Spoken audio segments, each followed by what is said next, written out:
আসসালামু আলাইকুম welcome back to the SB Android take. আজকে দেখাবো কিভাবে পুনরায় রিচার্জ করবেন মোবাইল ডলার কার্ড। সো প্রথমে আপনি দেখতে পাচ্ছেন অপারেটর কোডটি এখানে। সো এটা হচ্ছে যে কোনো কার্ডের অপারেটর কোড নাম্বারটি উপরেই লেখা থাকবে কার্ডের। সো আমি এখন ব্যাকে যাচ্ছি। সো ব্যাকে দেখুন কি আছে। ব্যাকে আছে আপনার ইউজার নেম এবং পাসওয়ার্ড। আমার এর আগের একটি ভিডিও আছে, আপনারা চাইলে এই ভিডিওর ডিসক্রিপশনে আমি দিয়ে দিব, সেখান থেকে চাইলে দেখে নিতে পারেন কিভাবে ডলার কার্ড রিচার্জ করতে হয়। আজকে আমি পুনরায় রিচার্জ করব, তাই দেখাচ্ছি। প্রথম যেটা দেখতে পাচ্ছেন সেটা হচ্ছে ইউজার নেম অ্যান্ড লাস্ট যেটা দেখতে পাচ্ছেন সেটা হচ্ছে পাসওয়ার্ড। সো এখন আপনি দেখুন এখানে বাংলাদেশের জন্য 400 মিনিট দেখাচ্ছে। সো এটা দিয়ে 400 মিনিট পাওয়া যায় না, অ্যাপ্রক্সিমেটলি 300 মিনিটের মতো পাওয়া যায়। তো চলুন এখন আমি মোবাইল থেকে দেখাবো কিভাবে আপনি ডলার কার্ডটি পুনরায় মোবাইলে অ্যাপসের মধ্যে রিচার্জ করবেন। সর্বপ্রথমে আপনি অ্যাপসের মধ্যে চলে যাবেন। সো দেখুন এখানে কিছুই দেখাচ্ছে না। প্রথমে আপনি চলে যাবেন সেটিংসে।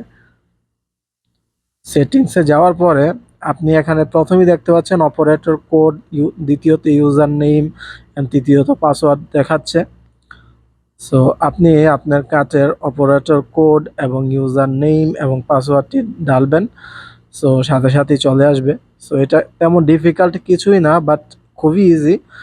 হ্যাঁ, এই আর কি। পুনরায় রিচার্জ করতে হলে সেটিংয়ে গিয়ে অপারেটর কোডটি লিখতে হবে কার্ডের, তারপর ইউজার নেমটা চেঞ্জ করতে হবে এবং পাসওয়ার্ডটা চেঞ্জ করলেই আপনার পুনরায় আপনার ডলার কার্ডটি রিচার্জ হয়ে যাবে। সো আপনাদের বোঝানোর সুবিধার্থে আমি এখানে দিয়ে দিয়েছি। এটা হচ্ছে ইউজার নেম, যেটা কার্ডের ব্যাক সাইডে লেখা ছিল সেটা, এবং লাস্ট যেটা সেটা হচ্ছে পাসওয়ার্ডটি। সো আপনারা এখানে আপনাদের কাঙ্ক্ষিত কার্ডের পাসওয়ার্ডটি বসিয়ে দিবেন।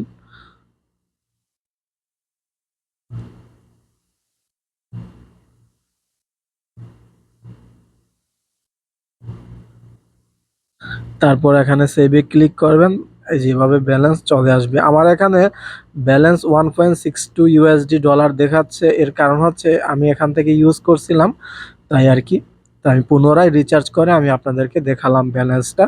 সো আপনারা যদি এই ধরনের কার্ড কিনে বাংলাদেশে ফোন দিতে চান তাহলে প্রথমেই 88 থেকে উঠাবেন নাম্বারটি।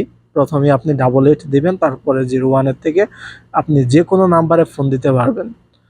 তবে আপনার মোবাইলে নেট কানেকশন থাকতে হবে, আর আপনি যার কাছে ফোন দেবেন তার নেট কানেকশন লাগবে না।